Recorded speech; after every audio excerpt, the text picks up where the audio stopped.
Beacon, Fridays at 6:30 EST, with your hosts Michael Seville and Joel Simmons. A channel whose focus is liberty. A place where the lessons discussed and taught will create openings to a more open and freer mindset. A mindset where you may reach the height of your potential and excel. Here are your hosts, Mike and Joel.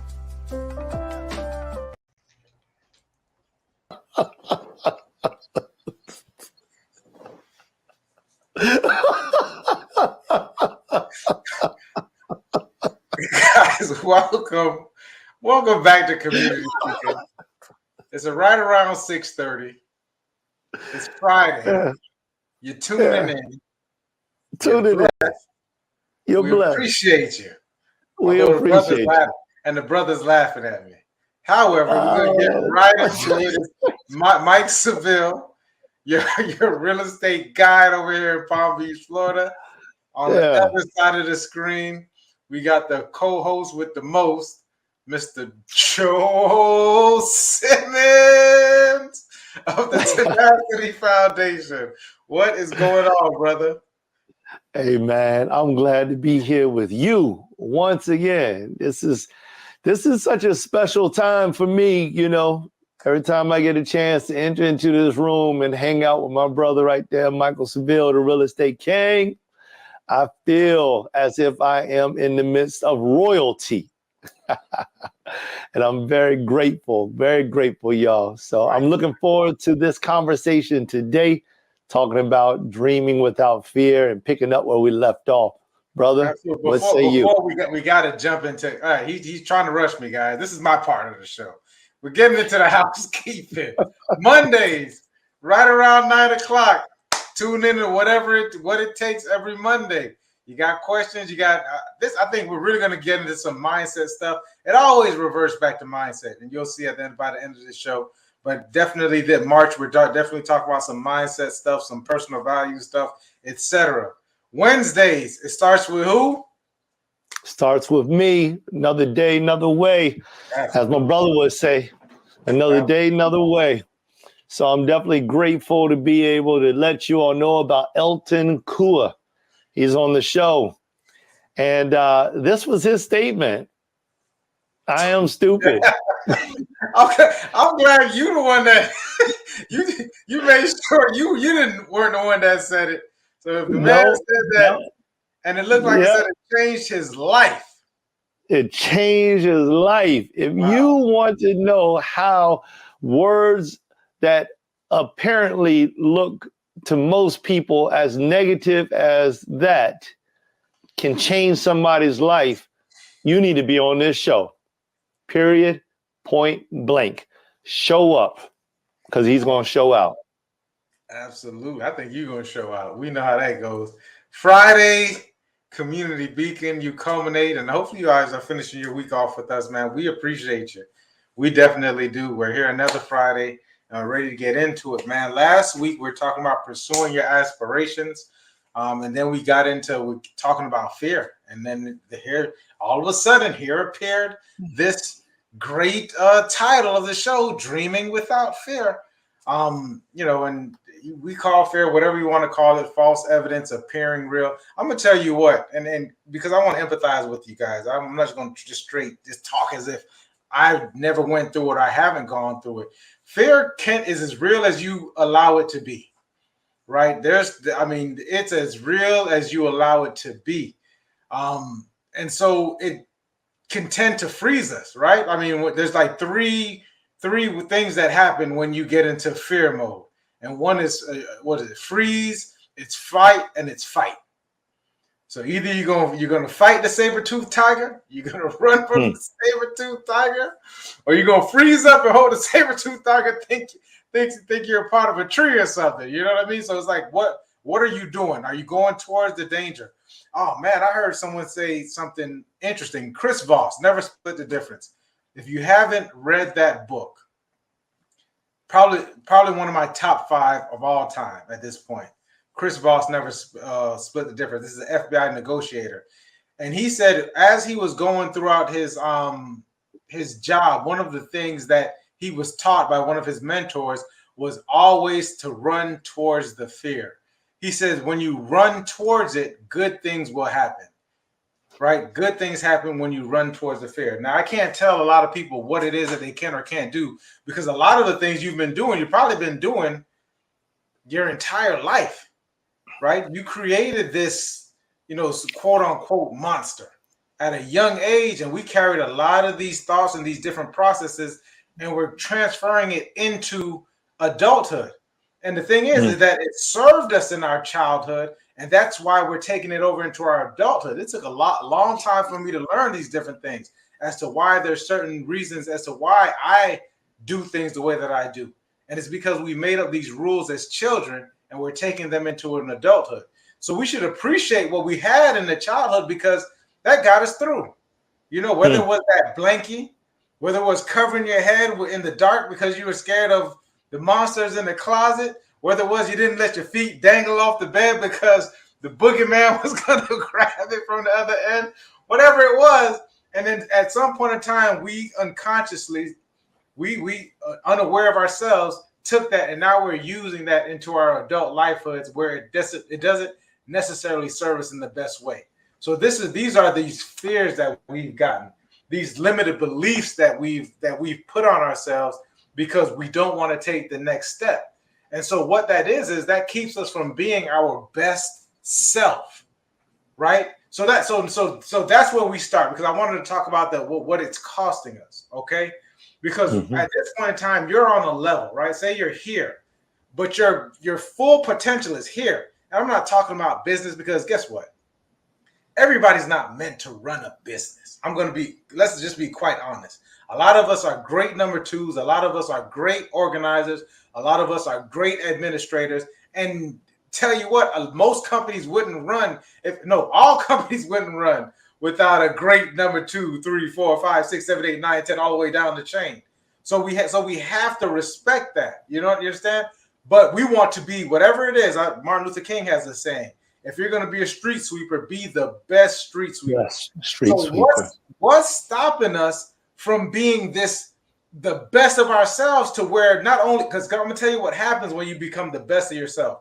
You enjoy the journey. Brother, didn't you talk about enjoying the journey? Taking it when you're your best and you're operating at your best, when you're operating at your maximum capacity, when you're serving to your maximum capacity, and whatever it is, because this is this is for the individual. When you're doing that, and people have no choice but to become appreciative, because guess what? If they're not appreciative, you can go anywhere because everybody's waiting to take you on. If anyone has had a great employee, and a lot of people have lost a great employee, I always said that was the worst curse of some employers, is that they don't necessarily know what it is they have until it's gone. And then all of a sudden you spending 6, 8, 12, 13, 14, 2, 3 years, 4 or 5 years trying to find a replacement. And you're like, oh my gosh, this is like 5 years down the line. You're still regretting that you didn't treat this person. You didn't allow this person know what their worth is. Well, that's what it is. So when you're operating at your capacity, there's no shortage of people that want you around, that want you to provide value. You know why it's lonely at the top? Because everybody doesn't stretch to get there because of what? Because of this fear, this so-called comfort that we have at this level, this fear of loss. And I can speak on it because I know it. I can speak on it because I know it. And what happens is, and here's another saying, I'm gonna give you a bunch of different sayings, this is where the coward dies 1,000 deaths. You die 1,000 deaths here, because every day you're waking up and you're not living to your best and your fullest capacity, enjoying the different experiences of life. You're just dying. But when you get here, it's only one. That's it. That's that one life to live. You understand? So which one is it? You know what I mean? Because you're losing when you're not going up here, when you're not living it, when you're not serving to your best ability. Someone asked me today, they said, Mike, what is your deepest desire? What is your deepest desire? I said, okay, well, everyone has, and I'm not, once again, I'm not excluded from it. You know, you got your superficial things that you want. You want nice clothes. You want a nice lifestyle. You want a nice car. You know, you want the nice things in life, the things that life can afford you. I said, but the deepest desire is to be able to make a difference and serve somebody else, be a testimony for somebody else. And the best way to do that, the best way to persuade people, the best way to have influence with people is to be operating at your highest capacity, right? Mm. And so once we understand that, and once we know that this is where we're at, okay, now that's the opportunity. And it's not about money. Money is nice, but money is a byproduct of living at your best life. Once you get to a point, you know, you only can spend a certain amount of money. And most of us are like, I'm a simple person, so I don't necessarily have to have everything. But you have the option to. You're giving you're giving the next generation the option to. If you have kids, then that's something else that you should be striving for. Because here you go. Here's the next thing. You can't be sitting here yelling at your kids to be doing better in school, to be their best selves in school, when they're looking at you and you're not necessarily being your best self, or your brother, or your neighbor, or whoever it is. Because kids don't care. You know it, brother. I'm gonna tell you what kids don't care. Kids don't care nothing about what you got to say. Like they have to see it, because most kids are gonna question everything. They may not question it to your face, but in their mind, or when they get around their friends, or just in thought, they're just looking like, man, this is, you know, this guy said, this guy said this, but he's not doing what he's supposed to do. You know what I mean? Like this guy is, you know, this guy is saying this. I'm talking about the father. My father's saying this, but my father's not living this life. Because guess what? You could fake it out there in the world. As a man, you could fake it out there in the world, but Lord knows when you get back home, they looking at you and they saying, "Look, you're false. This is a false guy, because you're putting this out in the world and you're not that." And so, if we're talking about, and sometimes we have this thing about we're caring what other people think about us. This whole next thing, guys. I definitely want to talk about self-validation, but we'll get into that at some other time. But besides self-validation, the people who are closest to you, they're going to tell you what kind of man you are, right? They're going to tell you what kind of woman you are. They're going to tell you what you are. You know what I mean? And you can, I don't care what kind of, well, maybe if you're just a straight up narcissist, sociopath, somewhere along those lines, you may just be living in your mind. But when they say it, any self-respected, decent man is going to be like, oh man, because we know that the closest people to us know how to touch us. They know how to emotionally grab us, and they know how to support us, right? And I think any decent person, you know, spouse, child, family, otherwise, if they see that you're doing a laudable undertaking, they will support you, most of them. But they want to see that you're at least striving.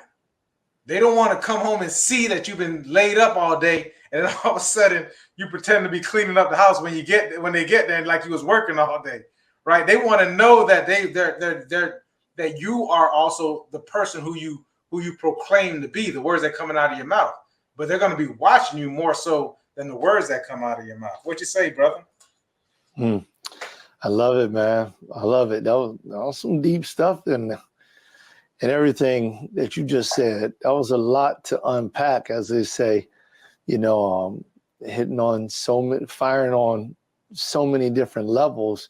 You know, just the whole part of when you slowed up to make mention about, you know, how people are looking at us and how they recognize the type of individual we are versus the type of individual we speak about, especially with young people, because there comes a point in time where a young person may even feel like they don't have room to speak anymore. Yeah. You know, parents get upset with them or something like that. Tell them, shut up. Don't you say anything. So they can't tell that parent anymore, you told me not to lie, but you lying in front of me. You told me when I picked up the phone to tell them that you weren't there. Yeah. That was the old back in the day. That was the old one back in the day. Yeah. Tell her I ain't there. Just tell her I'm not here. Tell her I went out to go to the grocery store. Yeah, no, but you standing right there though. I see you. You know. So I thought that was pretty powerful, you know, in these things that you said and stated. And I just want to take just a little bit of time because I love to get that question back up here that was submitted, you know, and hear what you have to say about that question. But in looking at this fear part that you're talking about, you know, and that you just dove headlong into and made perfect sense with, I think that at a certain point in time, we have to ascribe a personality or characteristic that must arise inside of every individual in order for them to overcome fear. You know, fear is not necessarily a bad thing. It can be the thing, it can be the proponent or component that leads us into a place that we've never been before, somewhere that we can become exalted in.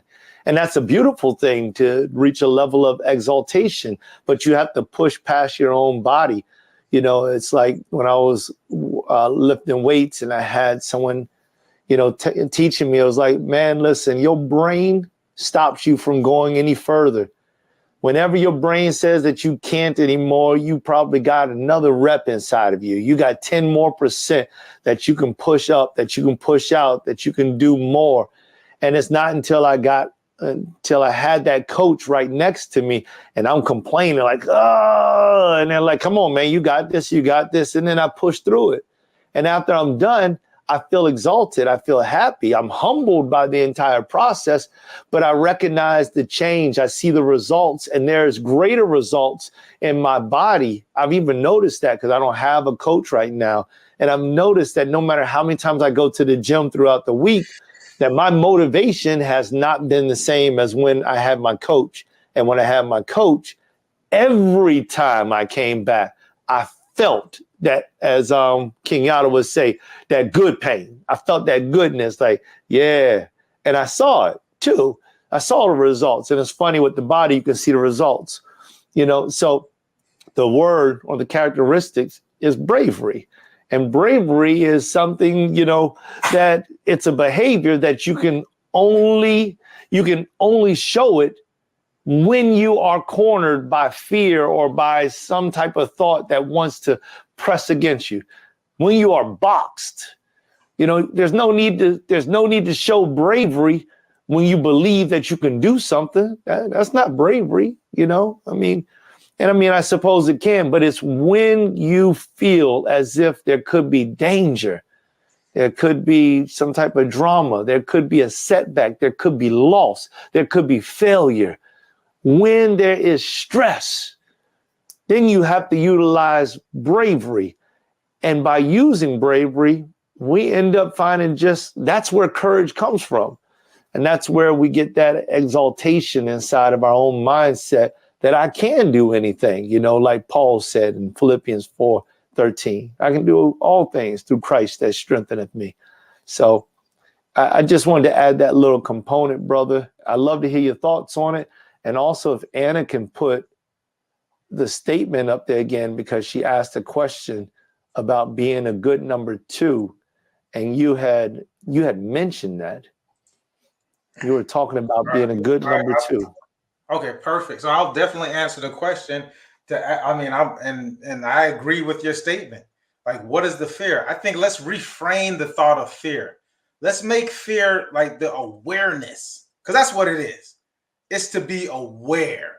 Now it makes you aware. This is your spidey sense. You know what I mean? This is the thing. I'm aware that this next rep, this is uncharted territory for me. This is weird. This, you know, the what's the part of your brain? Is it the medulla or the amygdala? That's the amygdala. Okay. Yeah, the instinct part. This is like, okay, I've never been to this part of the forest before. Medulla there could be oblongata. danger. I need to be aware of what's going on, but I need to eat as well. So let me push forward, but be pushed forward with the awareness, just like with the lifting, because this rep could essentially, people get hurt in the gym, right? Hypothalamus. Hypothalamus. So people get hurt in the gym, right?